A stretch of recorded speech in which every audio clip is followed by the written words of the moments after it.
वऱ्हाडी बोली भाषेत एक म्हण आहे, पाहिलं नाही कधी न दारी बांधली कधी. याचा अर्थ होतो एका तुच्छ गोष्टीचे प्रदर्शन करणे. म्हणजे एखाद्यानं कधी काही पाहिलं नसते आणि त्याला एखादी गोष्ट भेटून जाते, त्याला तीच मोठी वाटते आणि तोच ते मिरू मिरू करते.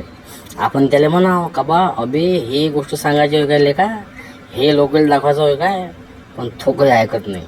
त्यानं कधी बाप जन्मी घोडा पाहिला नसते, गध जर भेटलं तर तो मोठेपणा म्हणून त्या गध्याले घरासमोर बांधते, म्हणजे दारात बांधते. अबे बावा गधी होय ना ते, तो कायला ऐकते, तो ऐकत नाही. एखाद्या छपरी पोट्ट्यानं केस लाल केले आणि ते पाहुणे समोर गेला, तो पुढं पुढं करून राहिला. आपण काय म्हणतो, अबे बेकार दिसते ना रे. त्याला वाटते मायबी हे तर फॅशन आहे, मी केस लाल केले पांढरे केले, त्याला वाटते बा मी मस्त करून राहिलो, मला पाहून लोक चांगले म्हणून राहिले. पण लोक त्याला हसते. एखाद्याला सट्टा देते 1000 रुपयाचा आणि तो पुरं गाव जमा करते, लोक पार्टी मागते, गेले 1000. आणि जेले 10,000चा सट्टा आला, तो पुरा पचवते, डर देत नाही.